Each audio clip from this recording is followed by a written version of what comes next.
Hi hello ನಮಸ್ತೆ. ನಾನು ರಾಜು ಅಷ್ಟೇ. ನೀವು ನೋಡ್ತಿದ್ದೀರಾ Center Point Kannada YouTube channel. Bigg Boss season 12ರ ಫೈನಲ್ಗೆ ಡೇಟ್ ಫಿಕ್ಸ್ ಆದ ನಂತರ ಇದೀಗ ಪ್ರತಿಯೊಬ್ಬರು ಕೂಡ ತಾವು ಬಿಗ್ ಬಾಸ್ ಟ್ರೋಫಿಯನ್ನು ಗೆಲ್ಲಬೇಕು, ನಾನು ಬಿಗ್ ಬಾಸ್ ಟ್ರೋಫಿಯನ್ನು ಗೆದ್ದು ಸಂಭ್ರಮಿಸಬೇಕೆನ್ನುವಂಥ ಹಠ ಜೋರಾಗ್ತಿದೆ. ಹಾಗಾಗಿ ಮನೆಯ ಒಳಗಡೆ ಎಲ್ಲವೂ ಕೂಡ ತಾಪಮಾನ ಜಾಸ್ತಿ ಆಗ್ತಿದೆ, ಕಚ್ಚಾಟ ಜಾಸ್ತಿ ಆಗ್ತಿದೆ, ಕಿತ್ತಾಟ ಜಾಸ್ತಿ ಆಗ್ತಿದೆ ಮತ್ತು ಅಂತರ ಕೂಡ ಜಾಸ್ತಿ ಆಗ್ತಿದೆ. ಅದರ ಮುಂದುವರೆದ ಭಾಗವಾಗಿ ಇದೀಗ ಕಾವ್ಯ ಮತ್ತು ಗಿಲ್ಲಿಯವರ ನಡುವೆ ಯಾವುದೂ ಸರಿ ಇಲ್ಲ ಎನ್ನುವಂಥ ಒಂದು ವಿಷಯ ಇಡೀ ಕರ್ನಾಟಕಕ್ಕೆ ಗೊತ್ತಾಗುವಂಥ ಸ್ಥಿತಿ ಬಂದಿದೆ ಮತ್ತು ಗಿಲ್ಲಿಯ ಫ್ಯಾನ್ಸ್ ಕೂಡ ಕಾವ್ಯ ಅವರ ವಿರುದ್ಧ ರೊಚ್ಚಿಗೆದ್ದಿದ್ದಾರೆ. ಅದರಲ್ಲೂ ಮುಖ್ಯವಾಗಿ ಇದೀಗ ಕಿಚ್ಚನ ಮುಂದೆಯೇ ಗಿಲ್ಲಿ ಕಾವ್ಯಗೆ ಬ್ರಾಸ್ಲೆಟ್ ಅನ್ನ ವಾಪಸ್ ಕೊಟ್ಟಿದ್ದಾರೆ. ಹಾಗಾದ್ರೆ ಅಂಥದ್ದೇನಾಯಿತು? ಗಿಲ್ಲಿಯ ಕಿಚ್ಚ ಸುದೀಪ್ ಅವರ ಮುಂದೆ ಯಾಕೆ ಗಿಲ್ಲಿ ಕಾವ್ಯಳಿಗೆ ಬ್ರಾಸ್ಲೆಟ್ ಅನ್ನು ಕೊಟ್ಟರು? ಇದರ ಹಿನ್ನೆಲೆ ಏನು, ಇದರ ಹಿಂದಿನ ಕಥೆ ಏನು, ಇದರ ಮುಂದಿನ ಕಥೆ ಏನು, ಎಲ್ಲವನ್ನ ನೋಡೋಣ. ಅದಕ್ಕಿಂತ ಮೊದಲು ನಮ್ಮ ಚಾನಲ್ನ ಸಬ್ಸ್ಕ್ರೈಬ್ ಮಾಡಿಲ್ಲ ಅಂದರೆ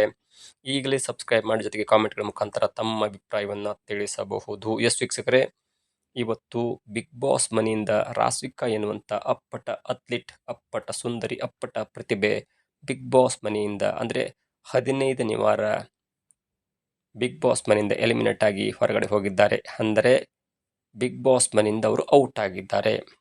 ಇವತ್ತು ಬಿಗ್ ಬಾಸ್ ಮನೆಯಲ್ಲಿ ನಡೆದಂಥ ಘಟನೆಗಳನ್ನು ಅವಲೋಕನ ಮಾಡ್ತಾ ಹೋದರೆ ಇವತ್ತು ಕಾವ್ಯ ಮತ್ತು ಗಿಲ್ಲಿಯ ನಡುವೆ ಯಾವುದೂ ಸರಿ ಇಲ್ಲ ಎನ್ನುವಂಥ ಪ್ರೋಮೋಗಳು ಪದೇ ಪದೇ ಕಲರ್ಸ್ ತಂಡ ಹಂಚಿಕೊಳ್ತಾ ಇತ್ತು. ಅದರ ಪ್ರಥಮ ಬಾರಿಗೆ ಸುದೀಪ್ ಅವರು ಇವತ್ತಿನ ಪ್ರೋಮೋದಲ್ಲಿ ನೋಡಿದಾಗ ಅಥವಾ ಇವತ್ತಿನ ಎಪಿಸೋಡ್ನಲ್ಲಿ ನೋಡಿದಾಗ ಯಾರಿಗಾದರೂ ಹಳೆಯ ದಿನಗಳಿಗೆ ಹೋಗಿ ಏನಾದರೂ ಹೇಳಬೇಕು, ಏನಾದರೂ ರಿಗ್ರೆಟ್ ಮಾಡಬೇಕು ಎನ್ನುವಂಥ ಸಂದೇಹ ಇದ್ದರೆ ಅದನ್ನು ಹೇಳ್ಬೋದು ಅಥವಾ ಸಾರಿ ಕೇಳ್ಬೋದು ಎನ್ನುವಂಥ ಮಾತನ್ನು ಹೇಳಿದಾಗ ಅಚ್ಚುಕಟ್ಟಾಗಿ ಕಾವ್ಯ ಹೇಳ್ತಾರೆ, ಇಲ್ಲ, ನಾನು ಹಳೆಯ ದಿನಗಳಿಗೆ ಹೋದಾಗ ನಾನು ಗಿಲ್ಲಿಯವರಿಗೆ ಒಂದು ಮಾತನ್ನು ಹೇಳಬೇಕು. ಯಾಕಂದರೆ ನಾನು ಗಿಲ್ಲಿಯವರ ಹತ್ರ ಆದಾಗ ಗಿಲ್ಲಿಗೆ ನಾನು ಪರ್ಮಿಷನ್ ಕೊಟ್ಟೆ, ಗಿಲ್ಲಿಗೆ ಸ್ವಲ್ಪ ಫ್ರೆಂಡ್ಶಿಪ್ ಜಾಸ್ತಿ ಸಲಹೆ ಕೊಟ್ಟೆ, ನಾನು ಗಿಲ್ಲಿಗೆ ಲೀನಿಯನ್ಸನ್ನು ಕೊಟ್ಟೆ.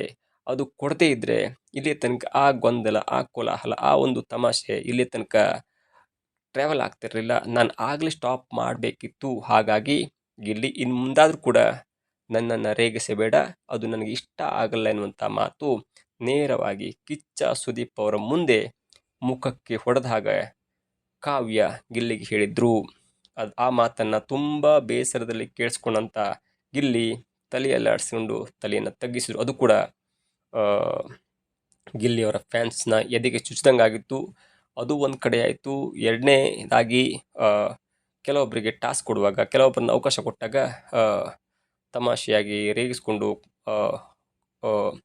ಒಂದು ಅವಕಾಶವನ್ನು ಕೊಟ್ಟಾಗ, ಶಿಕ್ಷೆ ಅನ್ನುವಂಥ ಒಂದು ಅವಕಾಶ ಕೊಟ್ಟಾಗ ಕಾವ್ಯ ಗಿಲ್ಲಿಗೆ ವ್ಯಾಕ್ಸಿಂಗ್ ಮಾಡ್ತಾರೆ. ಎರಡು ಕಡೆ ವ್ಯಾಕ್ಸಿಂಗ್ ಮಾಡಿ ಕೂದಲನ್ನು ಕೀಳುವಂಥ ಒಂದು ಟಾಸ್ಕ್ ಅಥವಾ ಒಂದು ಇರಿಟೇಷನ್ ಮಾಡ್ತಾರೆ. ಅದು ಕೂಡ ಹುಷಾರಿಲ್ಲದಂಥ, ಆರೋಗ್ಯ ಸರಿ ಇಲ್ಲದಂಥ ಗಿಲ್ಲಿಗೆ ಸ್ವಲ್ಪ ಕಷ್ಟ ಆಗುತ್ತೆ. ಆದರೂ ಕೂಡ ಸ್ನೇಹಿತಳು ಕೊಟ್ಟಳು ಅನ್ನುವಂಥ ಕಾರಣಕ್ಕಾಗಿ ಅದನ್ನು ಕೂಡ ತಡ್ಕೊಳ್ತಾರೆ. ಅದಾದ ನಂತರ ಮತ್ತೊಂದು ಡೈಲಾಗ್ ಕೂಡ ಹೇಳ್ತಾರೆ ಕಾವ್ಯ, ನಿನ್ನ ಸರ್ಕಲಿಗೆ ನಾನು ಬಂದಿಲ್ಲ, ನನ್ನ ಸರ್ಕಲಿಗೆ ನೀನು ಬಂದಿದ್ದೆ ಅನ್ನುವಂಥ ಮಾತನ್ನು ಕೂಡ ಕಾವ್ಯ ಗಿಲ್ಲಿ ಅವ್ರಿಗೆ ಹೇಳ್ತಾರೆ. ಎಲ್ಲವನ್ನು ಕೂಡ ತಡ್ಕೊಂಡಿರ್ತಾನೆ. ಅದಾದ ನಂತರ ಎಲ್ಲೂ ಕೂಡ ಮುಜುಗರ ಆಗುತ್ತೆ, ಎಲ್ಲೋ ಒಂದು ಕಡೆ ಬೇಜಾರಾಗುತ್ತೆ. ಅದಾದ ನಂತರ ಬಿಗ್ ಬಾಸ್ ಸುದೀಪ್ ಅವರ ನೇತೃತ್ವದಲ್ಲಿ ಒಂದು ಗಿಫ್ಟ್ ಕೊಡುವಂಥ ಒಂದು ವಿಷಯ ಇರುತ್ತೆ, ಗಿಫ್ಟ್ ಕೊಡುವಂಥ ಒಂದು ಅವಕಾಶ ಇರುತ್ತೆ. ಬಿಗ್ ಬಾಸ್ನಲ್ಲಿ ಕೆಲವೊಬ್ಬರು ಒಂದೊಂದು ಪಾತ್ರಧಾರಿಗಳು, ಒಂದು ಸ್ಪರ್ಧಿಗಳು ಇಬ್ಬರಿಗೆ ಗಿಫ್ಟ್ ಕೊಡ್ಬೋದು. ಹಾಗೆ ಗಿಫ್ಟ್ ಕೊಡುವಂಥ ಸಂದರ್ಭದಲ್ಲಿ ಗಿಲ್ಲಿ ಕಾವ್ಯಳಿಗೆ ಮೊದಲ ಗಿಫ್ಟನ್ನು ಕೊಡ್ತಾರೆ. ಅದು ಈಗ ದೊಡ್ಡ ಚರ್ಚೆಗೆ, ಕುತೂಹಲಕ್ಕೆ ಮತ್ತು ಸ್ವತಃ ಆ ಗಿಲ್ಲಿ ಕೊಟ್ಟಂಥ ಬ್ರಾಸ್ಲೆಟ್ ಇದೆಯಲ್ಲ, ಅದನ್ನು ನೋಡಿ ಶಾಕ್ ಆಗಿಬಿಡ್ತಾಳೆ. ಯಾಕಪ್ಪ ನಾನು ಕೊಟ್ಟಂಥ ಅಥವಾ ನಮ್ಮ ಮನೆಯವರು ಕೊಟ್ಟಂಥ, ನಮ್ಮ ತಂದೆ ಕೊಟ್ಟಂಥ ಬ್ರಾಸ್ಲೆಟನ್ನು ವಾಪಸ್ ಕೊಟ್ಟೆ ಅನ್ನುವಂಥ ಮಾತನ್ನು ಕೂಡ ಸ್ವತಃ ಕಾವ್ಯ ಗಿಲ್ಲಿಗೆ ಹೇಳ್ತಾರೆ. ಆಗ ಗಿಲ್ಲಿ ಕೊಟ್ಟಂಥ ಶಾಕಿಂಗ್ ಉತ್ತರ ಮೆಚ್ಚುಗೆಗೆ ಪಾತ್ರವಾಗಿದೆ, ತುಂಬ ಮೆಚ್ಚುಗೆಗೆ ಪಾತ್ರವಾಗಿದೆ. ಒಂದು ವೇಳೆ ಗಿಲ್ಲಿ ಕಾವ್ಯಳ ತಂದೆ ಕೊಟ್ಟಂಥ ಬ್ರಾಸ್ಲೆಟನ್ನು ವಾಪಸ್ ಕೊಟ್ಟಿದ್ರೆ ಗಿಲ್ಲಿಯ ಮಾನ, ಮರ್ಯಾದೆ, ಬುದ್ಧಿವಂತಿಕೆ 3 ಕಾಸಿಗೆ ಹರಾಜಾಗ್ತಿತ್ತು. ಆದರೆ ಅತ್ಯಂತ ಬುದ್ಧಿವಂತ, ಒಂದು ಲೆಕ್ಕದಲ್ಲಿ ಕಾವ್ಯಳು ಅಂದರೆ ಕಾವ್ಯರ ತಂದೆ ತಾಯಿ ನನಗೆ ಬ್ರಾಸ್ಲೆಟನ್ನು ಕೊಟ್ಟಿದ್ದಾರೆ, ಅದು ಅಪಪ್ರಚಾರವಾಗ್ಬೋದು, ಅದು ಬೇರೆ ರೀತಿಯಲ್ಲಿ ಅದು ಪೋಟ್ರೆ ಆಗಬಹುದು ಎನ್ನುವ ದೃಷ್ಟಿಯಲ್ಲಿ ನಾನೇನಾದರೂ ಕೊಟ್ಟರೆ ಅದೇ ಥರ ಬ್ರಾಸ್ಲೆಟನ್ನು ಕೊಡಬೇಕು ಮತ್ತು ಅಲ್ಲಿಗೆ ಈ ಸಾಲ, ಬಡ್ಡಿ ವ್ಯವಹಾರ, ಪ್ರೀತಿ, ಬಾಂಧವ್ಯ ಎಲ್ಲವಕ್ಕೂ ಕೂಡ ಒಂದು ಮಟ್ಟಿಗೆ ತೇಪೆ ಹಾಕಬೇಕು ಮತ್ತು ಕಾವ್ಯ ಎನ್ನುವಂಥ ಹುಡುಗಿಯ ಬಂಧದ ಅಥವಾ ಆ ಆ ಸಂಬಂಧದಿಂದ ತಾನು ದೂರ ಹೋಗಬೇಕು ಅನ್ನೋ ದೃಷ್ಟಿಯಲ್ಲಿ ತಾನು ಕೂಡ ಒಂದು ಬ್ರಾಸ್ಲೆಟನ್ನು ಕೊಡ್ತೇನೆ ಅನ್ನುವಂಥ ಮಾತನ್ನು ಹೇಳದೆ ಸುದೀಪ್ ಅವ್ರ ಮುಂದೆ ಹೇಳ್ತಾರೆ, ನಾನು ಒಂದು ಗಿಫ್ಟನ್ನು ಕೊಡ್ತೇನೆ ಕಾವ್ಯಳಿಗೆ ಎನ್ನುವಂಥ ಮಾತನ್ನು ಹೇಳ್ತಾ ನೇರವಾಗಿ, ಸರ್ ನಾನೊಂದು ಬ್ರಾಸ್ಲೆಟ್ ತಂದಿದ್ದೇನೆ ಎನ್ನುವಂಥ ಮಾತು ಹೇಳಿ ಕಾವ್ಯಳಿಗೆ ಕೊಡ್ತಾಳೆ. ಕಾವ್ಯಳಿಗೆ ಕೊಡ್ತಾರೆ ಯಾರು, ಗಿಲ್ಲಿಯವರು. ಆಗ ಶಾಕ್ ಆದಂಥ ಕಾವ್ಯ, ಅಯ್ಯೋ ನಮ್ಮ ತಂದೆಯವರು ತಂದು ಕೊಟ್ಟಂಥ ಬ್ರಾಸ್ಲೆಟ್ ನನಗೆ ವಾಪಸ್ ಕೊಡ್ತಾರೆ ಅನ್ನುವಂಥ ಮಾತನ್ನು ಗಿಲ್ಲಿ ಕೇಳ್ತಾರೆ. ಆಗ ಬುದ್ಧಿವಂತಿಕೆ ಉಪಯೋಗಿಸಿದಂಥ ಗಿಲ್ಲಿ ಹೇಳ್ತಾರೆ, ಇಲ್ಲ ನೀನು ಆ ಮಾತನ್ನು ಕೇಳ್ತೀಯ ಅಂತ ಗೊತ್ತಿದೆ, ಅದಕ್ಕಾಗಿ ಅದನ್ನು ನನ್ನ ಈ ಪಾಕೆಟ್ನ ಇಟ್ಕೊಂಡಿದ್ದೇನೆ, ಇದು ನಾನು ತಂದಂಥ ಬ್ರಾಸ್ಲೆಟ್, ಹಾಗಾಗಿ ಇದು ನಿನಗೆ ಗಿಫ್ಟ್ ಆಗಿ ಕೊಡ್ತೇನೆ ಅನ್ನುವಂಥ ಮಾತನ್ನು ಹೇಳಿ ಕೆಲವೊಂದು ಕಾರಣವನ್ನು ಕೂಡ ಕೊಡ್ತಾನೆ. ಅದು ತುಂಬ ಸ್ಪಷ್ಟವಾಗಿದೆ.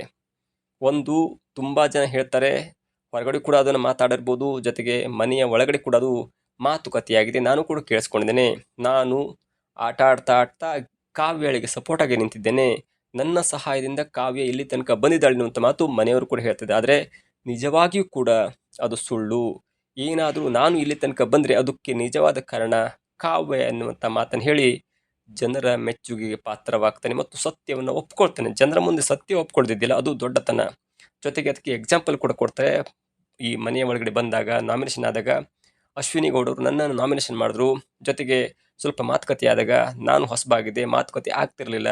ಜೊತೆಗೆ ನಾನು ಯಾವ ಲೆವೆಲಿಗೆ ಅದನ್ನು ಫ್ರಸ್ಟ್ರೇಟ್ ಆಗಿದ್ದೆ ಅಂದರೆ ಅಶ್ವಿನಿ ಗೌಡ ಅವರಿಗೆ ಕಾಲಿ ಬೀಳ್ಲಿಕ್ಕೆ ಸತ ಹೋಗಿದೆ. ಅಂದರೆ ಸ್ವಲ್ಪ ಮಾತಲ್ಲಿ ತಪ್ಪಾದಾಗ ಅದನ್ನು ಕ್ಷಮೆಯಾಚಲಿಕ್ಕೆ ಕಾಲಿ ಬೀಳ್ಲಿಕ್ಕೆ ಕೂಡ ಹೋಗಿದೆ. ಆದರೆ ಅದಾದ ನಂತರ ಕಾವ್ಯವರು ನನ್ನ ಕರೆದು ಹೀಗೆ ಮಾಡಬೇಕು, ಹೀಗೆ ಮಾಡಬೇಕು, ಹೀಗೆ ಮಾಡಬೇಕು, ಹಿಂಗೆ ಸಮಾಧಾನ ಇರಬೇಕು, ಎಲ್ಲವನ್ನು ಕೂಡ ತಿದ್ದಿ ತೀಡಿ ಹೇಳಿದಂಥ ಒಂದು ವ್ಯಕ್ತಿ ಅಂದರೆ ಅದು ಕಾವ್ಯ.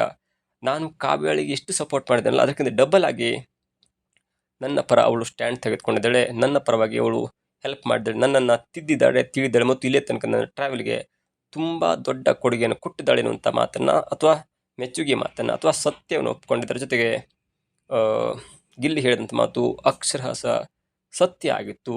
ಹೇಳುವಾಗ ಸ್ವಲ್ಪ ಕಾವ್ಯಳ ಮುಖದಲ್ಲಿ ನಗು ಇದ್ರೂ ಕೂಡ ಸುದೀಪ್ ಅವರಲ್ಲಿ ಮೂಗು ತೋರಿಸಿ ಸುದೀಪ್ ಅವ್ರು ಸ್ವಲ್ಪ ಎಂಟ್ರಿಯಾಗಿ ಹಾಗಾದರೆ ಕೊಡು, ಗಿಫ್ಟ್ ಕೊಡು, ನಿಂತ್ಕೊಂಡು ಕೊಡು ಅನ್ನುವಂಥ ಮಾತನ್ನು ಹೇಳ್ತಾರೆ. ಆಗ ನಿಂತ್ಕೊಂಡು ಕೊಡ್ಲಿಕ್ಕೆ ಹೋದಾಗ ಸುದೀಪ್ ಅವ್ರು ಹೇಳ್ತಾರೆ, ಕೈಗೆ ಹಾಕ್ಬೇಡಪ್ಪ ಅಂತ. ಆಗ ಅಷ್ಟೇ ಎಚ್ಚರಿಕೆಯಿಂದ ಗಿಲ್ಲಿಯವರು ಮತ್ತೆ ಎಡ್ವರ್ಟನ್ನು ಮಾಡ್ಕೊಳಕ್ಕೆ ಹೋಗಲ್ಲ. ಈಗಾಗಲೇ ಎಡ್ವರ್ಟ್ ಆಗಿದೆ, ಎಡ್ವರ್ಟ್ ಮೇಲೆ ಎಡ್ವರ್ಟ್ ಆಗ್ತಿದೆ, ಜನರಿಗೆ ಅದು ರಾಂಗ್ ಮೆಸೇಜ್ ಹೋಗ್ತಿದೆ ಅಂತ ಕಾರಣಕ್ಕಾಗಿ ಇಬ್ಬರು ಕೂಡ ಸ್ವಲ್ಪ ಡಿಸ್ಟೆನ್ಸನ್ನು ಮೇಂಟೈನ್ ಮಾಡ್ತಾರೆ. ಆದರೆ ಕಾವ್ಯ ಎಲ್ಲೋ ಒಂದು ಕಡೆ ತಪ್ಪು ಮಾಡಿದ್ಲು ಎನ್ನುವಂಥ ಮಾತನ್ನು ನನಗೂ ಕೂಡ ಅನ್ಸುತ್ತೆ. ಯಾಕಂದರೆ ಧನುಷ್ ಅವರಿಗೆ ಗಿಫ್ಟ್ ಕೊಡುವಾಗ ಹಗ್ ಮಾಡುವಂಥ ಸ್ಥಿತಿಗೆ ಹೋಗ್ತಾರೆ. ಆದರೆ ಗಿಲ್ಲಿ ಜೊತೆ ಯಾವುದೂ ಅದು ಹಗ್ ಮಾಡುವಂಥ ಒಂದು ಕೈ ಅಂದರೆ ಕಾರ್ಯಕ್ಕೆ ಮುಂದಾಗಲ್ಲ. ಜೊತೆಗೆ ಗಿಫ್ಟ್ ಇಸ್ಕೊಳ್ಳುವಾಗಲೂ ಕೂಡ ಎಲ್ಲೋ ಒಂದು ಅಂತರವನ್ನು ಕಾದ್ಕೊಂಡಾಗೆ ಗಿಫ್ಟನ್ನು ಇಸ್ಕೊಳ್ತಾರೆ.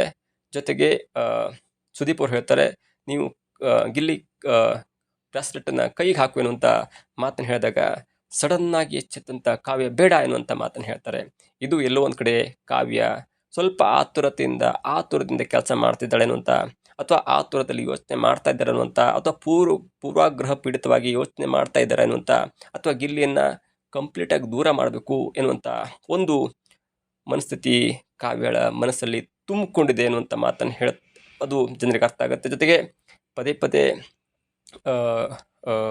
ಗಿಲ್ಲಿಯವರನ್ನು ಹೊಗಳ್ತಾ ಗಿಲ್ಲಿಯವರ ಮಾತನ್ನು ಹೇಳ್ತಾ ಧನುಷ್ ಅವರು ಕೂಡ ಒಳ್ಳೆಯ ಫ್ರೆಂಡ್ ಆಗಿದ್ದರು, ಕೆಲವೊಂದು ಹಂತದಲ್ಲಿ ನನ್ನ ತಿದ್ದಿದ್ರು ಎನ್ನುವಂಥ ಮಾತನ್ನು ಹೇಳ್ತಾರೆ. ಅದರ ಅರ್ಥ ಯಾವಾಗ ಸುದೀಪ್ ಅವರು ಬಂದು ಲಾಸ್ಟ್ ವೀಕಲ್ಲಿ ಗಿಲ್ಲಿಯವರಿಗೆ ಸ್ವಲ್ಪ ಕ್ಲಾಸ್ ತೆಗೆದುಕೊಂಡ್ರು, ಪರೋಕ್ಷವಾಗಿ ಕಾವ್ಯಾಳು ಡಮ್ಮಿ ಪೀಸ್ ಅನ್ನುವಂಥ ಮಾತಾಡಿದ್ರು ಅಥವಾ ಆ ಥರ ಮಾತಾಡಿದ್ರು.